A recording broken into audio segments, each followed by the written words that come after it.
Hello champions, कैसे हैं आप सभी? बेटर। और आपके बोर्ड एग्जाम की तैयारी कैसी चल रही है? आई होप सो वो भी अच्छी चल रही होगी। मैं अनुज गुप्ता बेटा आपके लिए अकाउंटेंसी से रिलेटेड नई नई वीडियोस लाता रहता हूं, जिसमें हम ऐसे टॉपिक को कवर करते हैं जो प्रीवियस ईयर के बोर्ड एग्जाम्स में आए थे या इस साल उनके आने की पूरी पूरी संभावनाएं हैं। ठीक है। बेटा, मेरे द्वारा जो आपको वीडियोस प्रोवाइड की जा रही हैं उनमें हम सेलेक्टेड टॉपिक ले रहे हैं। आप प्लीज़ प्लीज़ प्लीज़ उनको करिए और करने के बाद आराम से आप अच्छे से अच्छे मार्क्स स्कोर कर सकेंगे। ठीक है बेटा जी। तो उसी सीक्वेंस में आज जो हमने टॉपिक सेलेक्ट किया है मोस्ट इंपॉर्टेंट टॉपिक है, और इस चैप्टर को अगर आपने कर लिया मतलब ये टॉपिक जो है वो हमारा 2 वीडियोस में कवर हो जाएगा, और इसको अगर आपने कर लिया तो बेटा आपके 10 मार्क्स और अच्छे से पक्के हो जाएंगे। यानी कि मिनिमम 8 मार्क्स तो आपके पक्के होने ही होने हैं, क्योंकि इसमें से 6 मार्क्स का एक लॉन्ग क्वेश्चन आता है। आपका लग अच्छा हुआ तो 4 मार्क्स का शॉर्ट भी आ जाएगा, अन्यथा एक एक नंबर में आपको 2 MCQ भी मिल जाएंगे। तो आपके 8 मार्क्स तो पक्के होने वाले हैं, और लकी रहे तो 10 मार्क्स पूरे अच्छे से बन सकते हैं। ठीक है। चैप्टर का नाम स्क्रीन पर आप देख पा रहे होंगे, डिसोल्यूशन ऑफ पार्टनरशिप फॉर्म। बहुत इंपॉर्टेंट चैप्टर और सरल भी है। ठीक है। आइए इसको ढंग से समझते हैं। चलिए स्टार्ट करते हैं। सबसे पहले dissolution of partnership form chapter का नाम है, उसमें मीनिंग में क्या है बेटा? Dissolution of partnership form means that the firm close down it's business. यानी कि पार्टनरशिप फर्म के डिसोल्यूशन का मतलब होता है फर्म का बिजनेस बंद होना। On the dissolution of the firm के डिसोल्यूशन पर the assets of the business are sold. Firm की एसेट्स को बेचा जाता है, and liabilities are paid off, और उस आए हुए पैसे से लाइबिलिटी का पेमेंट कर दिया जाता है। ठीक है। डिसोल्यूशन ऑफ पार्टनरशिप फर्म का मीनिंग समझ गए? अब फर्म का बिजनेस बंद हो जाएगा। ठीक। दो टर्म है जो एक जैसे लगते हैं। फॉर एग्जाम्पल, पहला टर्म का नाम है डिसोल्यूशन ऑफ पार्टनरशिप, और दूसरे टर्म का नाम है डिसोल्यूशन ऑफ पार्टनरशिप फर्म। यह लिख के आता है डिसोल्यूशन ऑफ फर्म। ठीक है। पहला है डिसोल्यूशन ऑफ पार्टनरशिप और दूसरा है डिसोल्यूशन ऑफ पार्टनरशिप फर्म। दोनों का मतलब समझते हैं अलग अलग। लिखा हुआ है डिसोल्यूशन ऑफ पार्टनरशिप में फर्म कंटिन्यू रहेगी, लेकिन पार्टनर्स के बिजनेस रिलेशंस बदल जाएंगे।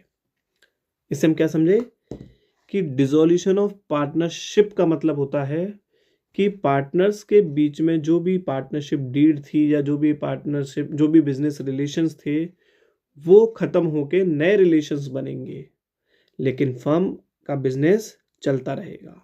क्लियर?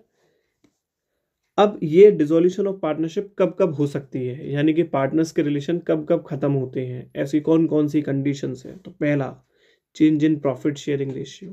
प्रॉफिट शेयरिंग रेशियो में चेंज होना। ऑब्वियसली अगर प्रॉफिट शेयरिंग रेशियो में चेंज होगा तो इसका मतलब है पुराना रेशियो खत्म, नया रेशियो तैयार किया जाएगा। तो पुराने रिलेशन खत्म, नए रिलेशन तैयार हो गए। Admission of partner, retirement of partner, death of a partner, ये तीनों भी आप समझ पा रहे होंगे, क्योंकि इसमें या तो कोई नया पार्टनर आ रहा है या पुराने पार्टनर जा रहे हैं, तो उससे भी पार्टनरशिप डीड में चेंज होगा, मतलब पार्टनर्स के रिलेशन बदल जाएंगे। और अमालगमेशन ऑफ 2 और मोर पार्टनरशिप फर्म्स, 2 या 2 से ज़्यादा फर्म आपस में मिल जाएं तो भी उनकी पुरानी डीड खत्म होकर एक नई डीड बन जाएगी। तो ये सारी कंडीशंस क्या हैं बेटा? ये सारी कंडीशंस हैं डिसोल्यूशन ऑफ पार्टनरशिप की, जिसमें पार्टनर्स के रिलेशन आपस में बदल जाएंगे। क्लियर? जी सर। आपको एक बात याद आ रही होगी कि यही पांचों कंडीशन हमारी किसकी हैं? रिकंस्टिट्यूशन की। तो हम कह सकते हैं रिकंस्टिट्यूशन ऑफ पार्टनरशिप फर्म या डिसोल्यूशन ऑफ पार्टनरशिप एक ही मीनिंग होता है। कैसे? क्योंकि दोनों ही केसेस में फर्म वही कंटिन्यू रहती है, बस उसमें जो टर्म्स एंड कंडीशंस होती हैं वो बदल जाती हैं। क्लियर? जी आगे। अब डिसोल्यूशन ऑफ पार्टनरशिप फर्म का मतलब क्या है? ये तो अभी जो आपने पढ़ा वो तो था डिसोल्यूशन ऑफ पार्टनरशिप। अब डिसोल्यूशन ऑफ पार्टनरशिप फर्म का मतलब क्या है? फर्म का बिजनेस ही बंद हो जाएगा। देखो, डिसोल्यूशन ऑफ पार्टनरशिप में फर्म का बिजनेस बंद नहीं हुआ, बिजनेस चल रहा था, बस पार्टनर्स के रिलेशंस बदले थे। यहाँ पर फर्म का बिजनेस ही बंद हो जाएगा और सभी पार्टनर्स के बिजनेस रिलेशन खत्म, यानी कि समाप्त हो जाएंगे। ठीक है जी सर। तो समझ गए होंगे? जी सर। बेटा प्लीज आप इसका एक डिफरेंस जरूर याद करके जाइएगा इस बार, ठीक है, आने के चांसेस है। Mode of dissolution of the firm. Firm का डिसोल्यूशन किन किन तरीकों से हो सकता है? तो ये लिखा हुआ है, पहला तरीका म्यूचुअल एग्रीमेंट, आपसी सहमति से। दूसरा कंपलसरी डिसोल्यूशन, यानी कुछ ऐसा हो गया हो कि उसका डिसोल्यूशन होना जरूर हो गया है। इसमें क्या हो सकता है, इसमें ये हो सकता है कि जो पार्टनरशिप फर्म में काम करने वाले लोग हैं वो सारे के सारे इंसॉल्वेंट हो जाएं, या एक को छोड़ के बाकी सभी इंसॉल्वेंट हो जाएं, तो भाई फर्म कैसे चलेगी, यानी कि कंपलसरी डिसोल्यूशन हो जाएगा। थ्रू अ नोटिस, ये नोटिस के थ्रू जो पार्टनरशिप का डिसोल्यूशन होता है वो विल वाली पार्टनरशिप होती है, मतलब जो कंपनी के पार्टनर्स थे उन्होंने इच्छा के अनुसार बनाई थी, अब वो अपनी इच्छा से उसे ख़त्म भी कर सकते हैं। On happening of an event, किसी ऐसे घटना के घटने पर, कोई ऐसी घटना जिससे पार्टनरशिप खत्म हो जाएगी, जैसे जितने सालों के लिए पार्टनरशिप बनाई गई थी। फॉर एग्जांपल हमने स्टार्ट किया था 5 साल के लिए पार्टनरशिप बिजनेस, तो 5 साल जैसे ही पूरे हो गए वो बिजनेस खत्म हो जाएगा। ठीक है, आगे एक्सटेंड कर सकते हैं, वो बात की बात होती है। Dissolution of by court, court भी कभी कभी पार्टनरशिप बिजनेस का डिसोल्यूशन का ऑर्डर दे देती है, जब उसको लगता है कि ये फर्म तो लॉस मेकिंग फर्म बन गई है, अब इसमें प्रॉफिट होने का कोई मतलब चांसेस नहीं है, तो कोर्ट क्या करती है, ऑर्डर दे देती है कि फर्म को डिसॉल्व कर दिया जाए। समझ गए बेटा? आगे ये हमारा partnership act 1932 section 48, 49, 55 are specified the mode of settlement of dissolution of the firm. यहाँ पर ये बताने की कोशिश कर रहे हैं जब फर्म का डिसोल्यूशन होता है तो जो पेमेंट किया जाता है वो कैसे किया जाता है। तो उसके लिए आप याद रखिएगा, सबसे पहले रियलाइजेशन एक्सपेंसेस का पेमेंट किया जाएगा। ये क्या होता है, जब फर्म डिसॉल्व होगी तो फर्म में जो भी एसेट्स होंगे उनको क्या किया जाएगा, बेचा जाएगा। बेचकर जो पैसा आएगा उससे लायबिलिटी का पेमेंट होगा। ठीक है, तो फर्म में सबसे पहले जो एसेट्स बेची जा रही हैं उसको बेचने पे जो एक्सपेंस होते हैं उनका पेमेंट किया जाता है, इसीलिए सबसे पहले पेमेंट किसका किया जाएगा, रियलाइजेशन एक्सपेंसेस का। नंबर 2 पे किसका पेमेंट किया जाएगा, आउटसाइड लायबिलिटी मतलब एक्सटर्नल लायबिलिटी का। नंबर 3 पर पार्टनर्स लोन का, और नंबर 4 पर लास्ट में पार्टनर्स की कैपिटल का। ठीक है, मोस्ट इंपॉर्टेंट क्वेश्चन ये, इसको जरूर देख कर जाएं आप लोग। ठीक, क्या है question, preparing of accounts at the time of dissolution of the firm, यानी फर्म के डिसोल्यूशन के टाइम पर जो अकाउंट्स मेंटेन किए जाते हैं उनका सीक्वेंस पूछा जा सकता है आपसे। ठीक है, तो सबसे पहले बनता है आपका रियलाइजेशन अकाउंट। यही वो अकाउंट है जिसके थ्रू एसेट्स को सोल्ड करके लायबिलिटी का पेमेंट किया जाएगा। दूसरा है पार्टनर्स लोन अकाउंट, लेकिन loan by partner to the firm. अगर पार्टनर ने फर्म को लोन दिया है तो उसका अकाउंट बनाया जाएगा। उसके बाद तीसरे नंबर पर देखिए, ये ध्यान रखिएगा बेटा, इसको जरूर ध्यान से देख लीजिएगा। तीसरे नंबर पे फर्म्स लोन अकाउंट, ये क्या है, अगर फर्म ने पार्टनर को लोन दिया है तो अब फर्म्स का लोन अकाउंट बनेगा। ठीक, चौथे नंबर पे पार्टनर्स कैपिटल अकाउंट, और लास्ट पे बनता है कैश और बैंक अकाउंट। इसमें बैलेंस शीट नहीं बनती क्योंकि फर्म की एसेट्स बेच दी गई हैं और लायबिलिटी का पेमेंट ऑफ कर दिया गया है, तो इसमें बैलेंस शीट नहीं बनेगी, बल्कि कैश या बैंक बनेगा जो बिल्कुल बैलेंस शीट का ही काम करेगा, क्योंकि बैलेंस शीट के दोनों साइड का टोटल इक्वल आता है, ऐसे ही इस कैश या बैंक अकाउंट के दोनों साइड का टोटल भी इक्वल आएगा। ठीक है, आगे बेटा इस चैप्टर में जो इंपॉर्टेंट है वो है रियलाइजेशन अकाउंट। काफी लंबे समय से क्वेश्चन में रियलाइजेशन अकाउंट बनाने को आता है और ये 6 मार्क्स में क्वेश्चन आ सकता है, या रियलाइजेशन से रिलेटेड एंट्री आती है और वो भी 6 मार्क्स में ही आ सकती है। ठीक है, अब रियलाइजेशन अकाउंट को समझने के लिए अपने पास एक बहुत बढ़िया ट्रिक है, बस आप ध्यान से देखिएगा, केवल 5 स्टेप्स और पूरा रियलाइजेशन खत्म। ठीक है बेटा, कैसे देखिएगा। रियलाइजेशन अकाउंट, सबसे पहले इसके बारे में बेसिक सी जानकारी लें। रियलाइजेशन अकाउंट एक नॉमिनल नेचर का अकाउंट है। कैसा अकाउंट है बेटा, नॉमिनल नेचर का अकाउंट है।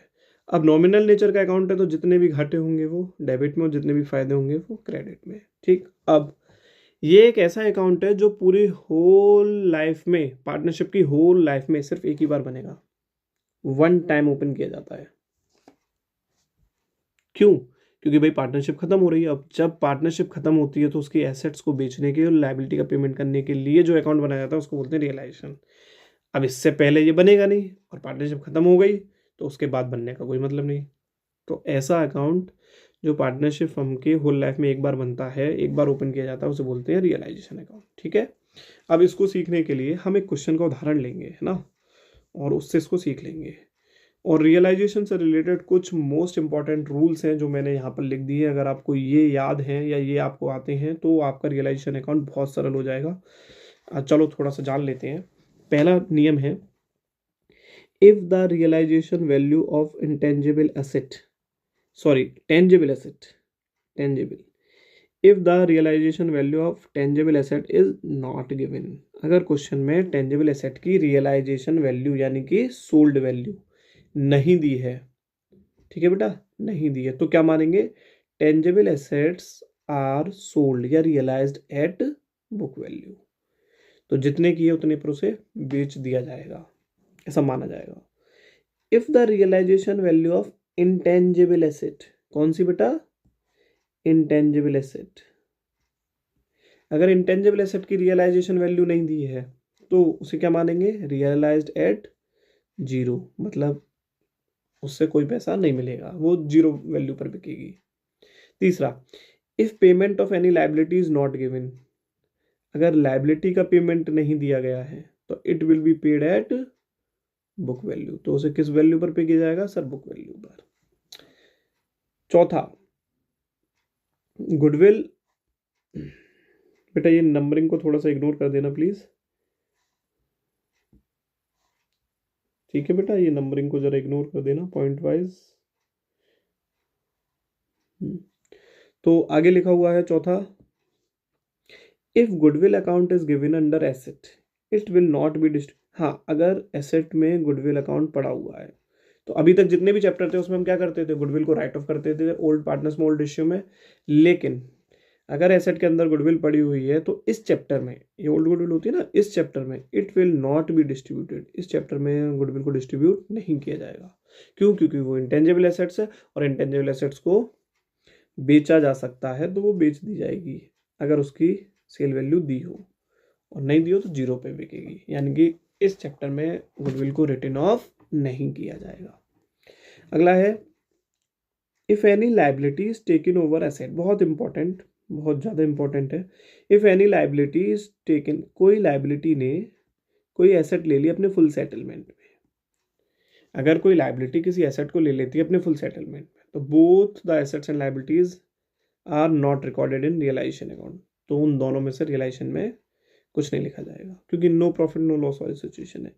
If any partner took over an asset against his loan, अगर कोई पार्टनर अपने लोन के बदले में, अगेंस्ट हिज लोन, अपने लोन के बदले में कोई एसेट टुक ओवर कर लेता है, ठीक है, ध्यान से देखिएगा बेटा, अगर कोई पार्टनर अपने लोन के बदले में एसेट ले लेता है तो इट इज रिकॉर्डेड, ऐसी asset it is recorded on the credit side of realisation account, तो उसको कहाँ लिखा जाएगा, रियलाइजेशन के क्रेडिट में लिखा जाएगा, लेकिन किसके नाम से, बाय पार्टनर्स लोन अकाउंट के नाम से। ये भी याद रखिएगा, इसमें बच्चे गलती करते हैं, आप लोग ध्यान रखिएगा। अगला है, if a partners loan is given in the liability side, ये मैं आपको क्वेश्चन के टाइम पे बता दूंगा, इस क्वेश्चन में एग्जाम्पल हमने लिया होगा, तो आप इन पॉइंट्स को जरूर याद कर लें, बहुत इंपॉर्टेंट पॉइंट है, इनको पढ़ लीजिएगा, अगर आपने इनको पढ़ रखा है तो कोई भी गलती के चांसेस नहीं रहेंगे। ये है क्वेश्चन जो कि बोर्ड में आ रखा था, और ये आपसे केवल और केवल यहाँ पर रियलाइजेशन अकाउंट बनवाएगा। बहुत ही ईजी क्वेश्चन है बेटा, देखेंगे हम इसको, ठीक है। चलो स्टार्ट करते हैं बिना देरी के, एक बार क्वेश्चन पढ़ लेते हैं। क्वेश्चन में लिखा हुआ है कि Pradeep and Paresh partners in a firm decided to dissolve their partnership firm. Pradeep और पारेश ने डिसाइड किया कि वो अपनी फर्म को डिसॉल्व करेंगे 1 अप्रैल 2024 को। Pradeep was deputed to realise the assets and to pay off the liabilities. Pradeep को अपॉइंट किया गया एसेट्स को रियलाइज करने के लिए और लाइबिलिटी का पेमेंट करने के लिए। भाई डिसॉल्यूशन के टाइम पर एसेट्स बेची जाएंगी, लाइबिलिटी का पेमेंट होगा, तो इस काम के लिए प्रदीप को अपॉइंट किया गया, ठीक है। अब प्रदीप क्या, he was paid 10,000 as commission, और इस काम के लिए उसको क्या मिल रहा है, 10,000 का कमीशन मिल रहा है। ये बैलेंस शीट दी हुई है फर्म की, ठीक है। बैलेंस शीट में लाइबिलिटी साइड में creditors Mrs Pradeep loan, Paresh loan, IFR capital दे रखी है प्रदीप पारेश की। एसेट साइड में building, investment, debtors less provision, bank, P&L account, ये बेटा आपका लॉस है, P&L अकाउंट, ठीक है। और ये ओल्ड गुडविल है, ओल्ड गुडविल का अलग ट्रीटमेंट है इस चैप्टर में। Following terms and conditions were agreed upon, ABCDE 5 conditions दे रखी हैं और पूछा गया रियलाइजेशन अकाउंट। अब हमको रियलाइजेशन बनाना है। अगर हम रियलाइजेशन बनाएंगे तो सारे पॉइंटों को क्लियर करते हुए चलेंगे इस चैप्टर में, बहुत अच्छे से समझना बेटा, बहुत सरल होने वाला है। रियलाइजेशन अकाउंट मैं आपको बनवाऊंगा केवल 5 स्टेप्स में। बेटा हमने अपने चैनल का नाम ही रखा है अकाउंटेंसी इन स्टेप्स, AIS। क्यों? क्योंकि हम स्टेप्स में ही अपनी अकाउंटेंसी ख़त्म कर देंगे, बहुत सिंपल तरीके से। ठीक है, कैसे? देखिए बेटा, क्वेश्चन नंबर 21 है, ये बोर्ड में आया हुआ था, बुक का क्वेश्चन लिया है मैंने, तो बोर्ड में आ रखा है ये क्वेश्चन। अब इसमें रियलाइजेशन बनाना है, रियलाइजेशन को 5 स्टेप, वो स्टेप सुनिएगा आप ध्यान से। सबसे पहले नंबर पर मैं स्टेप की नंबरिंग लिख दे रहा हूँ आपके लिए।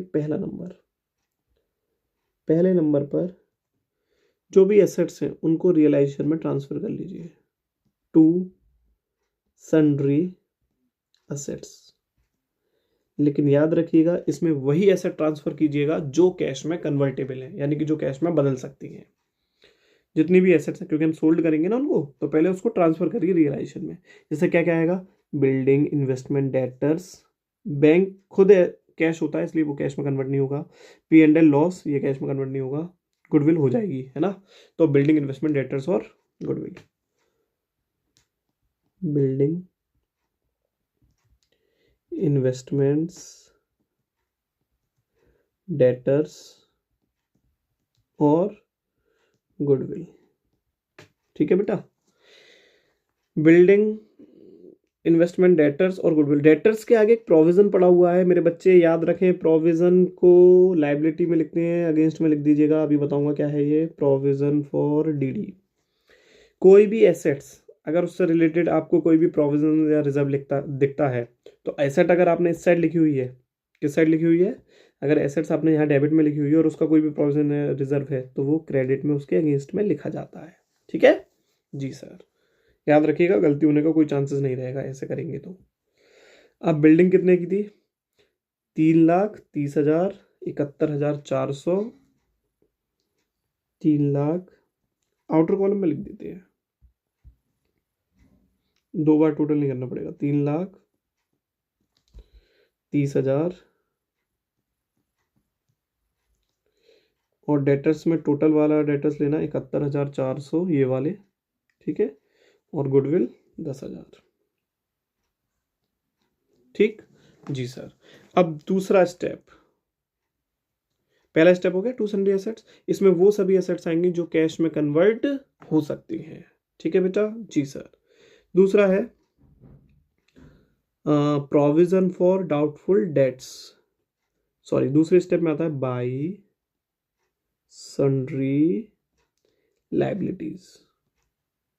और इस सन्ड्री लाइबिलिटीज में वो सभी लाइबिलिटीज आएंगी जो पार्टनर से रिलेटेड नहीं है, जो पार्टनर से रिलेटेड नहीं है। ठीक है, ठीक है। कौन कौन सी आएंगी?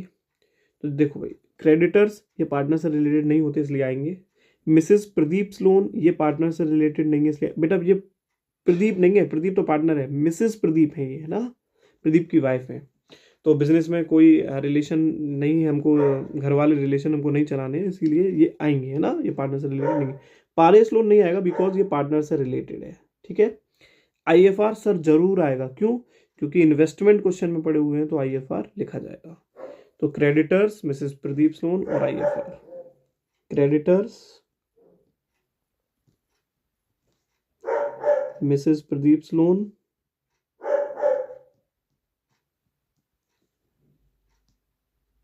और IFR। ठीक है। डेटर्स ये पड़े हुए हैं और उसका प्रोविजन अगेंस्ट में, ऐसे ही इन्वेस्टमेंट ये पड़े हुए हैं, उसका रिजर्व अगेंस्ट में। ठीक है, ये बात याद रखिएगा जी सर। आगे इनकी वैल्यू, प्रोविजन में अमाउंट थी 4,000, क्रेडिटर्स में अमाउंट थी आपकी 1,29,400, मिसेस प्रदीप लोन है आपका 40,000 और IFR है आपके 8,000। यहां तक आते आते आपके बेटा 2 स्टेप पूरे हुए हैं। ठीक है, यहां तक कोई दिक्कत हो तो बताइए प्लीज। तो इसके बाद, हाँ यहां तक आप देख लीजिए पहले। ठीक है, इसके बाद क्या है, हमारा स्टेप नंबर 3 है। स्टेप नंबर 3 में हम क्या करेंगे, इन सभी एसेट्स को सोल्ड आउट और लाइबिलिटी को पेड ऑफ करेंगे। इसीलिए हम क्या करते हैं, स्टेप नंबर 3 हमारा है एडजस्टमेंट्स। सभी एडजस्टमेंट्स को कवर करेंगे। ठीक है।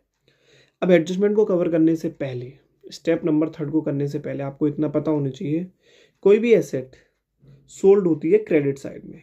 किस साइड सोल्ड होगी? एसेट सोल्ड होती हैं, एसेट सोल्ड होंगी क्रेडिट साइड में, यानी कि यहाँ पर, ठीक है। और लाइबिलिटी का पेमेंट होगा डेबिट साइड में। बेटा बहुत इंपॉर्टेंट बात बता रहे हैं आपको, लाइबिलिटी पेड होंगी इधर डेबिट साइड में, याद रखिएगा। एसेट सोल्ड होंगी क्रेडिट साइड में और लाइबिलिटी पे होंगी डेबिट साइड में। यहाँ तक क्लियर है? जी सर क्लियर है।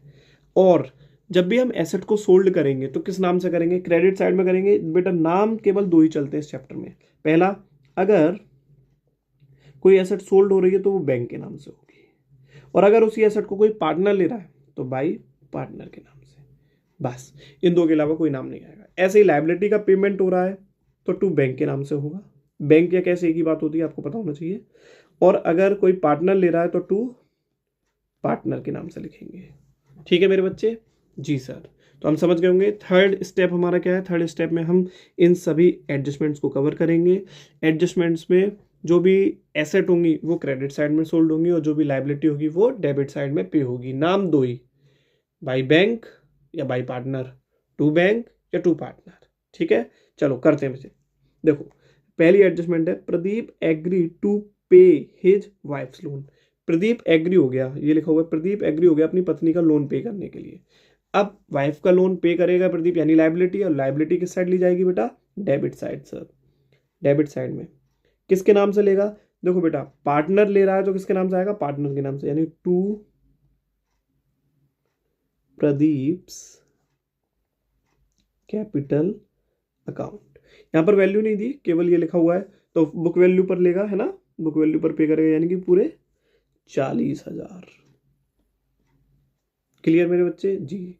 B, investment was given to Paresh for 27,000, और जो इन्वेस्टमेंट्स हैं वो पारिस को दे दिए गए 27,000 में, यानी कि पारिस ने इन्वेस्टमेंट ले ली, मतलब एसेट ले ली। अब एसेट किस साइड लेगा partner? Asset sir credit side में लेगा, तो यहां लिख देंगे बाई, किसके नाम से लेगा? अपने नाम से, यानी पार्टनर के नाम से, बाई पारिस। यहाँ ब्रैकेट में याददाश्त के लिए लिख दीजिए इन्वेस्टमेंट टेकन। ठीक है, कितने पर ले लिए? 27,000 पर ले लिए सर। यहाँ लिख दीजिएगा वाइफ्स लोन, जिससे याद रहे ये चीजें हो चुकी हैं। ठीक है, हमने 2 एडजस्टमेंट कर ली। 2 एडजस्टमेंट में आपको कोई प्रॉब्लम बेटा नहीं?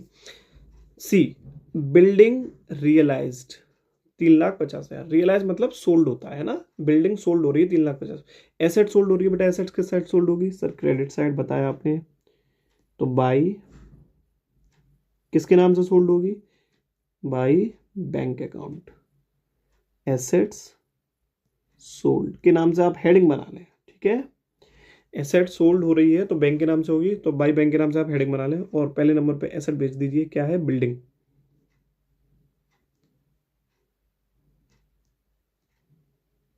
कितने की? 3,50,000 की। ठीक है मेरे बच्चे? जी सर। अगली एडजस्टमेंट हमारी, creditors were to be paid, creditors were to be paid after 2 months. Creditors का पेमेंट किया जाना था 2 महीने बाद।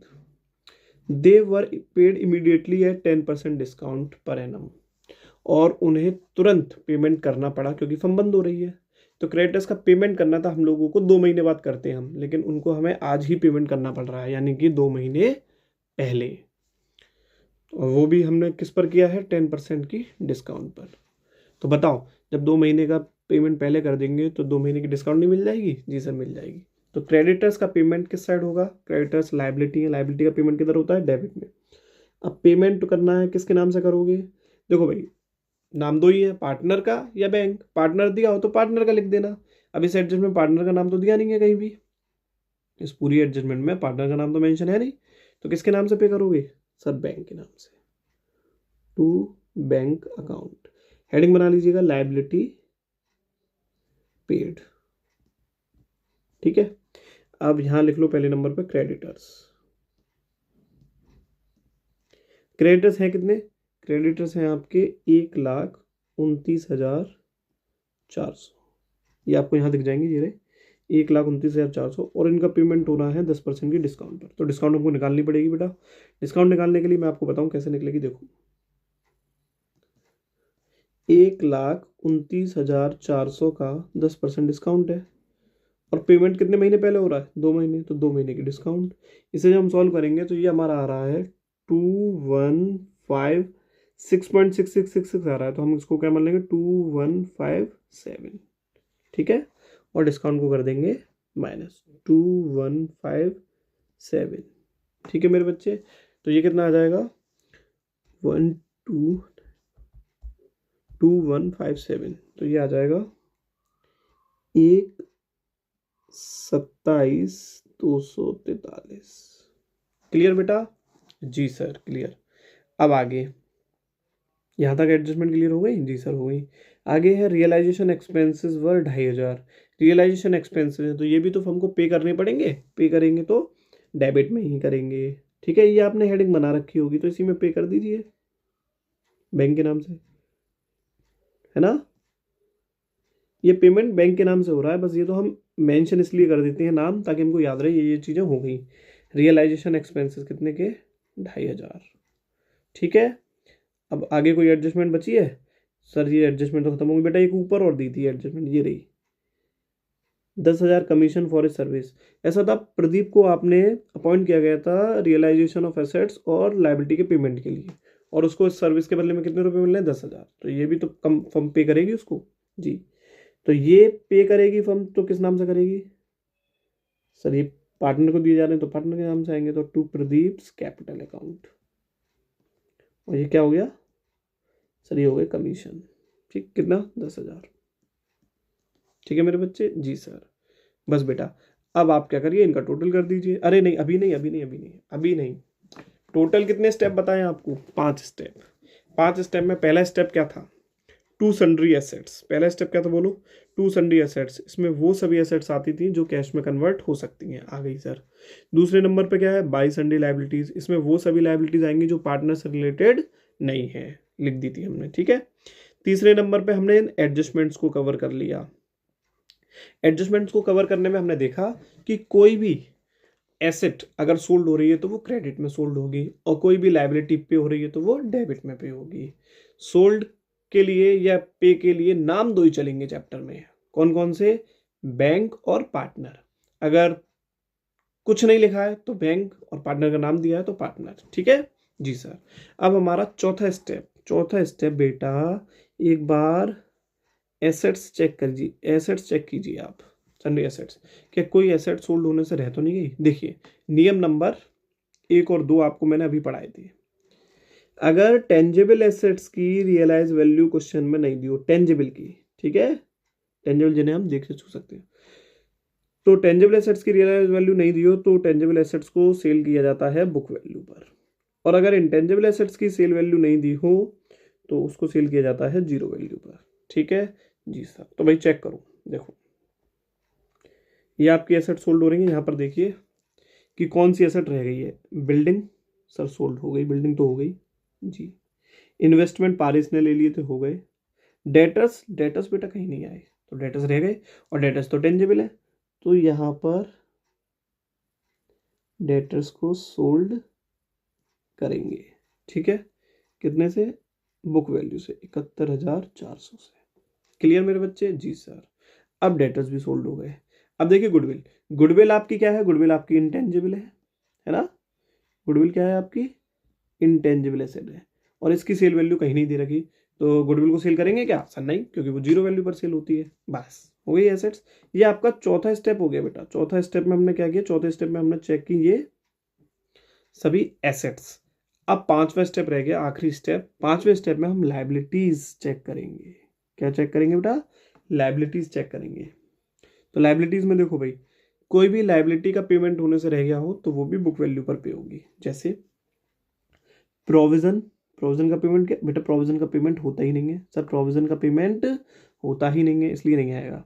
क्रेडिटर्स का पेमेंट, हाँ सर हो गया।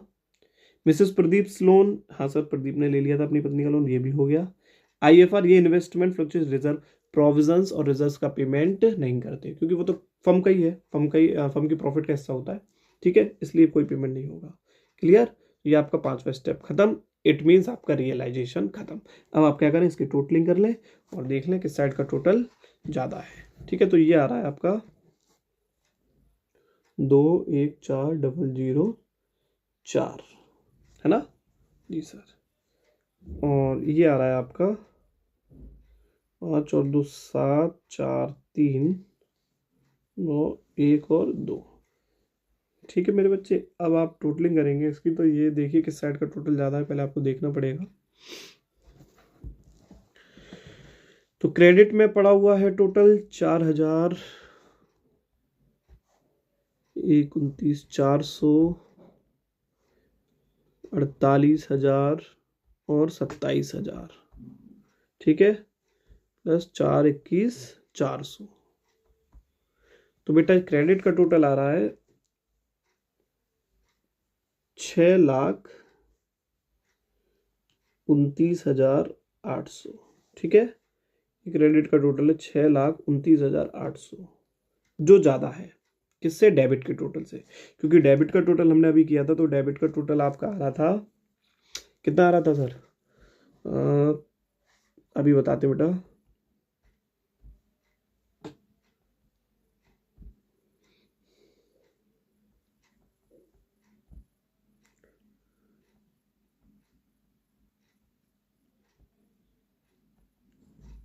डेबिट का टोटल आ रहा था बेटा 5,90,873, यानी कि जो इससे कम है ना।